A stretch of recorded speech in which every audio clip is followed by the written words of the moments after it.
जहाँ मैं खड़ा हूँ यहाँ से कुछ ही फासले पर तहरीक लब्बैक पाकिस्तान जो मजहबी जमात है उसका मरकज़ी दफ्तर मौजूद है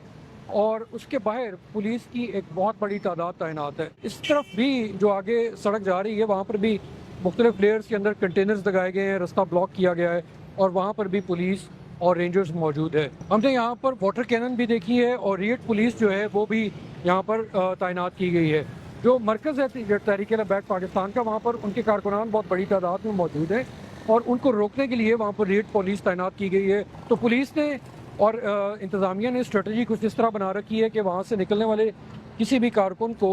इस तरफ ना आने दिया जाए। और इसका मकसद ये है कि तहरीक लब्बैक पाकिस्तान ने ये अनाउंस कर रखा था कि वो इस्लामाबाद की तरफ मार्च करेंगे और वो फ़लस्तीन से यकजहती के लिए इस मिलियन मार्च को इस्लामाबाद लेकर जाएंगे। तहरीक लब्बैक पाकिस्तान ने ये दावा भी किया है कि कल रात को पुलिस ने उनके जो मरकज़ी दफ्तर है यहाँ पर उसके ऊपर रेड किया और इस दौरान उन्होंने जो तहरीक लब्बैक पाकिस्तान के सरबराह हैं साद रिजवी, उनको गिरफ़्तार करने की कोशिश की लेकिन ताहाल वो गिरफ़्तार नहीं हुए। उनका ये भी दावा है कि उनके बहुत से कारकुनान को यहाँ से, उनके मरकज़ से, लाहौर में मुख्तलिफ़ मकामात से और दीगर शहरों से भी हिरासत में लिया गया है और पुलिस अभी भी उनके कारकुनान को गिरफ़्तार कर रही है। अब देखना ये है कि क्या तहरीक लब्बैक पाकिस्तान इस मार्च को इस्लामाबाद लेकर जाने के फ़ैसले पर कायम रहती है और वो यहाँ से निकलने की कोशिश करती है और फिर उसके बाद इंतज़ामिया और पुलिस की तरफ से क्या रद्द अमल होगा।